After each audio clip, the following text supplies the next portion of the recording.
ማፍለጥ አልችልም። በዛው ትለምጃለሽ ማለቴ ቅጣቱ በሌላ ነገር ቢቀየርልኝ አይሻል? ባይዘው የዚህ ሆቴል ባለቤት የኔ ሚስት ናት። እና ብትሆንስ? ይገርምሻል፣ በጣም ስለማታምነኝ በየቦታው ካሜራ አላት፣ እዚህ የቆምንበትንም ጨምራ። ብላስ ብልጬ ነው የማፈቅረው። እና በሱ ተናደሽ ነው አይደል ከአባቴ ጋር ፍቅር የጀመርሽው? ለሱ ሳልናገር ብቻዬን ቤት ውስጥ ብሰለሰል ነበር። አምራንና ኤርሚያስም በስተመጨረሻ የቋመጡበትን ገንዘብ ሳያገኙ ብቻቸውን ቀርተዋል ማለት ነው። አምራንም አለኝ ቀረኝ የምትለውን እንግዲህ ትልቁን ሚስጥር ትልቁን ዱብዳ ይዛ ወደ ቤት መታባቸው ነበረ። ነገር ግን ስትመጣ እጅጉን ያላሰበችው ያልጠበቀችው ነገር ነው የተፈጠረው። ማለትም እሷ ከዚህ በፊት ይህን ቤተሰብ በጥብጬዋለሁ፣ አውኬዋለሁ፣ ብናርገዋለሁ ብላ ነበረ የምታስበው። ነገር ግን እነሱ በይቅርታ ተሰባስበው አብረው ምግብ ሊበሉ ነበረ ያገኘሽ። ይህንም ያልቻለችው እንግዲህ አምራን ለአቶ ለይኩን ትልቅ ሰፕራይዝ አለኝ፣ የተደበቀው ከባዱ ሚስጥር ፈንጁ ከኔ ጋር ነው በማለት እንግዲህ ፍላሹ እዚህ ውስጥ ምን እንዳለ ብታውቅ ኑሮ ከዚህ የእነሱ ጋር ማዕድን አትቋደስም ነበረ እያለች እንግዲህ ለዳግም አባቱ እንደሞተ ለመናገር ስትፈልግ፣ ነገር ግን አሁን ከዚህ በላይ ይህን ቤተሰብ እንድትበጠብጭ በፍጹም አልፈቅድልሽም አለ የምትይው ሚስጥር እንኳን ቢኖር ከዚህ በኋላ ማንም አይሰማሽም በማለት ፍላሹን ቃምቷታል። አሁን ላይ እንደዛ የቋመጡለትን ገንዘብ አሁን ላይ ያተውታል ማለት ነው። ኤርሚያስም እንግዲህ አምራንን አጋልጧት ብቻዋን ጡላት ነበረ የሄደው መጠጥ ከልክ በላይ ከጠጡ በኋላ እሱም ደግሞ አብሮ ከጠጣና እንዲሁም ደግሞ ጠጭ እያለ ባለጊዜዋ በደንብ ጠጭልኝ እያለ ካጠጣት በኋላ ጎምሯት ነበረ የሄደው። በዚህም አጋጣሚ እንግዲህ የሆቴሉ ባለቤትም የተለያዩ ነገሮችን እንድትሰራ ደምን እያስለቀሰ ስራዎችንም እያሰራት ነው የሚገኘው። እጅግ በጣም ደስ የሚልና እንዲሁም ደግሞ አጓጊ ልብ አንጠልጣይ የሆነ መጥቷል ኑሐሚን ድራማ። አምራን አሁን ላይ በምን መልኩ እዛ ቤት ልትወጣ ትችላለች የሚለውንና ኤርሚያስና እንዲሁም ደግሞ አምራን መጨረሻቸው ምንድን ነው የሚለውንም የምናወራ ይሆናል። የኑሐሚንና የናሆም ፍቅር እንደገና ደግሞ የዳግም አሁን ላይ ያለው ቅናት ምን ሊፈጠር ይችላል የሚለውንም የምናወራ ነው የሚሆነው። ሰላም ጤና ይስጥልኝ ውድና የተከበራችሁ የቻናሌ ቤተሰቦች፣ ተወዳጁን ድራማ ኑሐሚን ቀጣይ ክፍል ወደ እናንተ ይዤላችሁ መጥቻለሁ። በዚህ ክፍል ላይ ብዙ ነገሮች ተፈጥረዋል። ቀጣይስ ምን ሊፈጠር ይችላል የሚለውን ነገር የምናወራን የሚሆነው። ታዲያ ተወዳጆች ቪዲዮውን ስትጀምሩ ላይክ እንድታረጉና እስከ ቪዲዮ ፍጻሜ አብራችሁ እንድትቆዩ በአክብሮት እየጋበዝኳችሁ፣ አምራንም አሁን ላይ ተስፋ ቆርጣለች። ይሄ የመጨረሻ ደረጃዋና እንዲሁም ደግሞ አለኝ የምትለው ብቸኛ ሚስጥር ነበረ። የዳግም አባት እንግዲህ ፍላሹን ይዛ የመጣሽው አሁን ላይ እርቦኛል፣ ስለዚህ ከአቶ ለይኩን መሄድ አለብኝ፣ ይሄን ሚስጥሯን ለወይዘሮ ዝናሽ ማጋለጥ አለብኝ። ምክንያቱም እንግዲህ ሆቴል ውስጥ ገብታ ከኤርሚያስ ጋር መጠጥ ከጠጡ በኋላ እሱም ደግሞ የሆነ ነገር አለብኝ አስቸኳይ ስራ ገጥሞኛል ብሎ ነበረ ጥሏት የሄደው። የሆቴሉ ባለቤትም ብዙ እቃዎችን በመሰብሰብ እንዲሁም ደግሞ የተለያዩ ቆሻሻዎችን በማስጸዳት ደምን እያስለቀሰ እያሰራት ነበረ። እሷም እህት ወይም ደግሞ እንዲሁም ደግሞ እናት የለህም ወይ ኧረ እባክህ ዘንልኝ እያለች ብታለቃቅስም እሱ ግን እየጠጣሹ ከዛ በላይ እንደሆነ እንዲሁም ደግሞ የአንድ ሰራተኛ የወር ደሞዝ ሊሆን እንደሚችልም እየነገራት ነበረ። ወይዘሮ ዝናሽ ጋር ደውላ በቃ 3000 ያስፈልገኛል ላኪልኝ ስትላት እኔም ምልክልሽ አንቺ ፖሊስ ቤት ድረስ ስታመጭ ነው ብላታለች። በነገራችን ላይ አሁን ላይ ወይዘሮ ዝናሽ እጅግ በጣም የምታሳዝንና እንዲሁም ደግሞ ተጸጽታለች በጣም ማለት ነው። እንግዲህ በስተመጨረሻ አቶ ለይኩን ለናሆም ብቸኛ ልጁ እንደሆነ እንዲሁም ደግሞ የናሆም እናት ፈንቱሽ እንደምትባልና ከሰራተኛዋ እንደወለደው ሰራተኛዋ በጣም ቆንጆና መልከ መልካም እንደነበረች እሱም ደግሞ ያው ሳያስቡት በፍቅር ውስጥ እንደወደቁም ጭምር እንግዲህ በዚህ አጋጣሚ እንደወለደም ፈንትሽም በስተመጨረሻ ናሆምን ጥላበት እንደሄደችም ነበረ ለናሆም ሲነግረው የነበረ። ናሆምን በሰዓቱ በጣም ልቡ ተሰብሮ ነበር። በቃ እኔ ቤተሰብ የለኝም፣ እኔ ወፍ ዘራሽ ነኝ፣ እኔ ቆይ ማን ነኝ? እንዴት ይህን ያህል ሚስጥር ይደበቃለሁ ብሎ እንግዲህ ያዙ ይልቀቁ እያለ በጣም ተናዱ ተስፋ ቆርጦ ነበረ። ኑሐሚንም ልታረጋጋውና እንዲሁም ደግሞ አቶ ለይኩን ባይወልደውም ልጁ ልክ እንደ ልጁ አድርጎ እንዳሳደገው እንዲሁም የጎደለበት ምንም ነገር እንደሌለ ብትነግረውም ግን ደግሞ እሱን ለማጽናናት ሆን ብላ የተጠቀመችው ቃላት እንደሆነ እያሰበ ነበረ ሲነግራት የነበረው። ግን እውነታውና ሀቁ አቶ ለይኩን ልጁ ነው ማለት ነው። ወይዘሮ ዝናሽም ይሄን ሁሉ ነገር እያወቀሽ እንዳላወቀ እንግዲህ ለዳጊ ስትነግረው ሰምተናል በባለፈው ክፍል ላይ።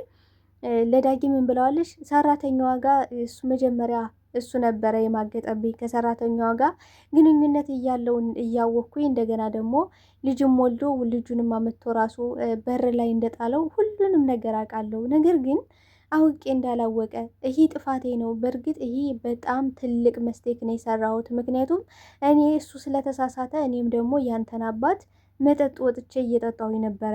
አምሽቼ ነው የምገባው። በቃ መጠጥ ላይ ነው ጊዜን የማሳልፈው። በዛች አጋጣሚ ነበር አባተ ጋር የተዋወቅኩት። በዛች አጋጣሚ ደግሞ በአንድ ቀን ስህተት አንተ ተረገዝክ። ከዚያም በኋላ አንተንም ለአልይህ ብዬ መጣሁ። በቃ አንተን አልይህ ያልኩ ግን ጠልቼህ አይደለም፣ ወይም ደግሞ አባትህን ጠልቼው ሳይሆን ግን አእምሮ የረፍት አጥቶ ነው። ምክንያቱም በጣም መጥፎ ነገር ነው ያደረግኩት። እሱ ያደረገውን ነገር እኔም ደግሞ ደገምኩት። እሱን ማረምና ማስተካከል እውነታውን ለራሱ መናገር ሲኖርብኝ እኔ ግን ደግሞ ትልቅ ስህተት ሰራው እያለች እንግዲህ ራሷን እየወቀሰች ነበረ። እንግዲህ ሽጉጥ ተደቃቅነው ነበረ አቶ ለይኩንና ወይዘሮ ዝናሽ። ነገር ግን አንተ ቅደም አንቺ ቅደም እየተባባሉ እጅጉን ደግሞ ወይዘሮ ዝናሽ አሁን ላይ መተሳሰባችን የት መጣ? እንዴት ሊሆን ቻለ? እያለች በጣም ተገርማ ነበረ። እንግዲህ ከዚህ በፊት አሁንም ድረስ እንደምትወደው እንደምታፈቅረው ወይዘሮ ዝናሽ ለአቶ ለይኩን ስትነግረው፣ ነገር ግን አቶ ለይኩን በፍጹም ውሸት ነው፣ እኔም አልጠላሽም ያልኩሽ በፍጹም ውሸት ነው። ምክንያቱም አንዳችን ለአንዳችን ጠላት እንጂ ተፈቃቅረን አናቅም። ይሄ እንዋደዳለን እንፋቀራለንም ካልሽ ይሄ ማስመሰል እንጂ ከእውነት የራቀ ነው፣ እውነት አይደለም እያለ እየነገራት ነበረ። እውነታው ግን ምንድን ነው ካልን እውነትም ይዋደዳሉ ማለት ነው። ስለዚህ አቶ ለይኩን በእርግጥ መጀመሪያ ላይ ሚስጥሩ በቃ እሱ ሚስጥር ነው ብሎ የደበቃት ነገር እሷ ግን አውቃ ሁሉንም ነገር አውቃ ነበረ። እንግዲህ ናሆም ልጁ እንደሆነ እንዲሁም ደግሞ በቃ ወይዘሮ ዝናሽን እንደበደላት ይህን ሁሉ ነገር እንደማታቅ እየነገረው ነበር ለናሆም። መጥቶ ግን ይቅርታ አድርጊልኝ፣ በቃ ዝኑ በድዬሻለሁ፣ ናሆም ማለት ልጄ ነው፣ ለዛውም ደግሞ ከፈንቶሽ ከሰራተኛችን የወለድኩት ቆንጅየው ልጄ ናሆም ነው እያለ ሲነግራት፣ እሷም ከእኔ የተደበቀ ሚስጥር እንደሌለ ማን በነገረ እያልኩ በውስጤ ብዙ ጊዜ እየተናገርኩኝ ነበረ እያለች እንግዲህ እኔ አውቃለሁ፣ ሲጀመር ሁሉን ነገር እያንዳንዱን አውቃለሁ። በዚህም ተነሳስቼ ነበር ከናሆም ማለትም ከዳጊ አባት ጋር የሄድኩት በማለት እንግዲህ እውነታውን በመነጋገር እንዲሁም ደግሞ ይቅርታ ተባብሎ እጅግ በጣም ደስ የሚል ቤተሰብ እንዲሁም ደግሞ ሳናቅ እንዲሁም ደግሞ በችኮላ ሳንረዳ ብዙ ነገሮችን እንፈርዳለን እኛ ሰዎች ማለት ነው። ወይዘሮ ዝናሽን እንደ አውሬ እንደ ጨካኝ እንደ አረመኔ ነው ስናያት የነበር። በእርግጥ ኑሐሚን ጋር ስታደርገው የነበረ ነገር ልክ አይልነበረም። በእርግጥም ውስጧ ላይ የጫረባት ነገር እንግዲህ አቶ ለይኩን ከሰራተኛው ጋር እንደዚህ አይነት ነገሮችን ካደረገ አሁን ላይ ደግሞ ኑሐሚን በጣም ቆንጆና ልዕልት ናት። ስለዚህ በሰዓቱ እንግዲህ ምንድን ነው ብላ ስታስበው የነበረ ናሆምን ማግባት አለባት ብሎ አቶ ለይኩን ሲናገር፣ እሷ ግን ለገንዘብ ለሀብት ብላ እንደመጣች ነበረ ስታስበው የነበረው። ሀብቱን ገንዘቡን ብለሽ ነው ሲጀምረኛ ቤት የመጣሽው እንጂ ወደሽው አይደለም፣ ምክንያቱም ልጄን ታውቂዋለሽ እያለሽ በዚህ ምክንያት ነበረ ኑሐሚንን ጠምዳ ይዛት ስጠላት የነበረው ማለት ነው። እናም አሁን ላይ እጅግ አስቸጋሪውና እንዲሁም ደግሞ ከባድ የሆነው ዳጊ ስለ አባቱ መደበቁ ነው። ስለ አባቱ ማወቅ አለበት ብዬ አስባለሁ። እንግዲህ አምራን ያደረገችው ነገር የመጨረሻ ይሄ መጨረሻ አለኝ የምትለው ብቸኛ ምስጢሯ ምንድን ነው ካለን ስለ ዳግም አባትና እንዲሁም ደግሞ ወይዘሮ ዝናሽ አቶ ለይኩንን እንደቀረጸችው ቪዲዮ እንዳለ ሲቀብረው ፎቶ፣ ቪዲዮ፣ የተለያዩ ማስረጃዎች እንዳሉ ለአቶ ለይኩን ተናግራ ወይዘሮ ዝናሽን መበቀል ነው የምትፈልገው። ምክንያቱም እርቦኛል፣ ገንዘብ ላኪልኝ፣ አሁን ላይ ገንዘብ ያስፈልገኛል ስትላት በፍጹም አላደርገውም፣ ለአንቺ ገንዘብ ከምልክ አንቺ ፖሊስ ቤቴ ድረስ ይዘሽ ነይና የዛን ሰዓት ነው ብሩን የማስገባልሽ ብላታለች። ምክንያቱም ወይዘሮ ዝናሽ አሁን ላይ እያንዳንዱን ጥፋት እኔ ራሴ ኃላፊነት ወስዳለሁ፣ ለእያንዳንዱ ጥፋት እኔ ራሴ ይቀጣበታለሁ እያለች ነበር። ይቅርታ ሲተያየቁ በራሱ ምንድን ነው ያለሽው? ጥፋቱን ሁሉ ያጠፋሁት እኔ ነኝ፣ አንተ ምንም ያጠፋኸው ነገር የለም። ምክንያቱም እኔ በሰዓቱ ሁሉ ነገር እያወቅኩኝ ለአንተ ልነግር ሲገባ፣ ነገር ግን እኔ ትልቁን ስህተት ሰራው እያለች ነበረ። በእርግጥ በትዳራችን ላይ እንደዚህ አይነት አጋጣሚዎች እንኳን ቢያጋጥሙን ማድረግ ያለብን ተነጋግሮ ችግሩን ፊት ለፊት መጋፈጥ እንጂ ይህን ነገር አውቀው እንዳላወቁ ሆኖ እንደገና ደግሞ ያን ስህተት ራሳችን መልሰን መድገም ምን ያህል ዋጋ ሊያስከፍለን እንደሚችል በዚህ ትልቅ ማስተማሪያ ነው ብዬ ነው ማምነው። ስለዚህ አሁን ላይ አምራን ተስፋ ቆርጣለች። ምንም የቀራት ምንም ነገር የለም። እንግዲህ ያን ሀብት ንብረት ውስጤ እንደቋመጠው እንዴት ሊቀር ይችላል እያለች እንግዲህ በባለፈው ላይ ውስጤማ ያን ገንዘብ እንደቋመጠ መቅረት የለበትም ማግኘት አለብኝ ብላ ነበረ። እንግዲህ ከኤርሚያስ ጋርም አብረው እጅ ለእጅ ተጨባብጠው አሁን ላይ ኤርሚያስም ለብቻው እንዲሁም ደግሞ አምራንም ለብቻቸው ሁለቱም አሁን ላይ ተለያይተዋል ማለት ምንድን ነው ያደረገው እንግዲህ ናሁም ያደረገው ነገር በእርግጥ ይገባታል፣ ለአምራን ሲያንሳት ነው ይገባታል ብዬ ነው የማስበው። መጠጡን ሁሉ ከጠጡ በኋላ ቀጥታ ጥሏት ነበር የወጣው። እሱ ለራሱ አሁን ላይ እኔ የሀብት ማማ ላይ ነው የተቀመጥኩት ብሎ እያሰበ ነው ማለት።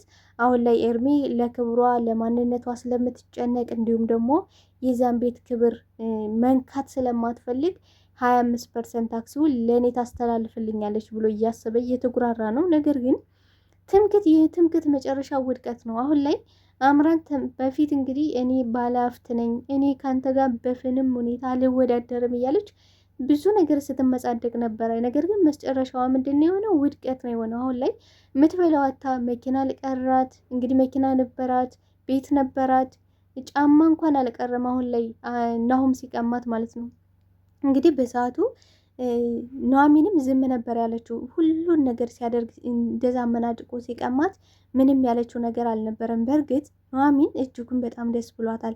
ደስ ያላት ደግሞ አሁን ላይ ናሁም ሁሉን ነገር የአምራንን ተንኮልን፣ ሴራዋን፣ እያንዳንዱን ነገር እንግዲህ ከዚህ በፊት እሷ ልጅ የቀረበች ለገንዘብ ብላ ነው፣ በፍጹም አንተን ወዳ አታውቅም እያለች በተደጋጋሚ ስትነግረው ነበረ። ነገር ግን እሱ አይኑ ታውሮ ነበረ። አሁን ላይ ደግሞ አይኑ ስለተገለጠ በጣም ደስተኛ ናት ማለት በቃ አሁን ላይ በሚያደርገው ነገር ልታስቆመው አልፈለገችም። አምራንም እየለመነቻት ነበር፣ ኑሐሚን ተይ አስቆሚው ተይ እያለች እየለመነቻት ነበር። ነገር ግን እሷ ልታስቆመው ፈቃደኛ አልነበረችም ማለት ነው። እንግዲህ አሁን ላይ አምራን ልታደርግ የምትችለውን ነገር አድርጋለች፣ ሁሉንም ነገር አድርጋለች። ናሁም ቀጥታ መታ አሁን ላይ ትልቁ ሚስጥር ከኔ ጋ ነው፣ አሁን አንተ ግን አንድ ላይ ተሰብስባችሁ ትበላላችሁ፣ ይሄን ስታዩ ግን ሁላችሁም ብናጤናችሁ ይጠፋል፣ ሁላችሁም ወደ እስር ቤት ተወራወራላችሁ እያለች ነበረ። ነገር ግን ናሁም እዚህ በኋላ ይህን ቤተሰብ እንድትበጠብሽ በፍጹም አልፈቅድልሽም። እስከ ዛሬ ራሱ ቤተሰቦችን ባለመስማቴ ኑሐሚንም ባለመስማቴ እንደዚህ ይህን ቤተሰብ ያመሰቃቀልኩት ራሱ በጣም ይቆጨኛል። ከዚህ በኋላማ አልፈቅድልሽም በማለት ፍላሹን ቀምቷታል ማለት ነው። በእርግጥ ይገባታል ማለት ያው አሁን ላይ በእርግጥ ዳግም እውነቱን ሀቁን ስለ አባቱ ማወቅ አለበት፣ እርሙን ማውጣት አለበት። ነገር ግን በዚህ ሰዓት አይደለም ማለት በዚህ ሁኔታ ላይ ሆነው ደስታቸውን በሚያከብሩበት እንዲሁም ይቅርታቸውን በሚገላለጹበት ሰዓት የቤተሰብ ፍቅር በተሞላበት ሰዓት ይሄን ነገር መናገሯ ልክ ነው ብዬ አላስብም። ስለዚህ ናሁም ይሄን ነገር ማድረጉ እጅግ በጣም አስደሳችና ጥሩ ነገር ነው ያደረገው። እንግዲህ ናሁም ይሄ ነገር ደግሞ ምን ሊሆን ይችላል? ይሄ ደግሞ ምን ሚስጥር ተደብቄ ነው እንግዲህ እያለች ያለችው ይሄ ሚስጥር ይሄ አሁን ላይ እዚህ ላይ ያለው የሌኩንና እንዲሁም ደግሞ የዳግም ጉዳይ ነው እያለች ነበረ። ስለዚህ እነዚህ ደግሞ ምንድን ነው የተደበቁት ሚስጥር?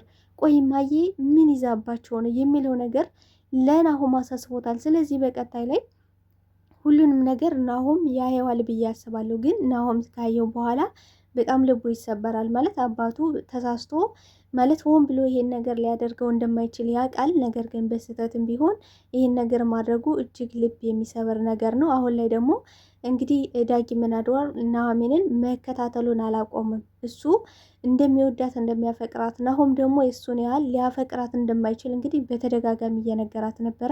ኑሐሚን በበኩሏ ከእሷ እንዲርቅና ሁለተኛ እንደዚህ አይነት ነገሮችን እንዳያነሳ ናሁምን ደግሞ ምን ያህል እንደምትወደው እንደምታፈቅረው እንዲሁም ደግሞ በጉጉት ስጠብቀው እንደነበረ እየነገረችው ነበር።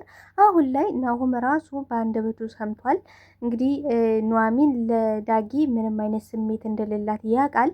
ስለዚህ አሁን ላይ ለናሁም እና ለዳጊ በጣም ከባድ ነው የሚሆነው። ምክንያቱም አሁን ላይ እልም ያለ ፍቅር ውስጥ ናሁም ከኑሐሚን ይዞታል። ስለዚህ አሁን ላይ ለነሱ ለሁለቱ በጣም አስቸጋሪና ከባድ ነው። እንግዲህ ሁለቱም በስቃይና በመከራ ያለፉ ናቸው። ናሁምም ልቡ ተሰብሮ ነበረ። አሁንም ዳጊ ስለ አባቱ ገና አልሰማም አላየም። ስለዚህ ናሁን በእርግጥ በጣም ነው የሚያዝንለት፣ በጣም ነው የሚያስብለት ከዚህ በኋላ በተለይ ደግሞ አባቱ እሱን እንደገደለበት ሲያቅ በጣም ልቡ ይሰበራል፣ በጣም ያዝንለታል። ነገር ግን ኑሐሚን ደግሞ በናሁም አትደራደርም ማለት ነው። ስለዚህ ኤርሚያስና አሁን አምራን ሁለቱም እንግዲህ ያልቆላቸዋል። አሁን ላይ እንደ ውሻ ቢጮውና ቢጣሩ ማንም ሊሰማቸው ፈቃደኛ አይደለም ማለት ነው። እውነት የውሸትና የተንኮል እንዲሁም ደግሞ በአቋራጭ ለመክበር የሰው ገንዘብ ለማድረግ መሞከር መጨረሻው ውድቀትና እንደዚህ አይነት ነገሮች እንደሚሆኑ በዚህ መማሪያ ነው ብዬ ያስባለሁ። እስኪ ተወዳጆች ቀጣይ ምን ሊፈጠር ይችላል ብላችሁ ታስባላችሁ? እስኪ ሀሳብ አስተያየታችሁን በኮሜንት ሴክሽን ላይ አስቀምጡልኝ። ተወዳጆች አብራችሁኝ ስለነበረን ቆይታ እጅግ አድርጌ አመሰግናለሁ። ለቤት አዲስ የሆናችሁ ቤቱን ሰብስክራይብ በማድረግ ቤተሰብ እንድትሆኑ በአክብሮት ጠይቃለሁ። አመሰግናለሁ ተወዳጆች። ባይ ባይ።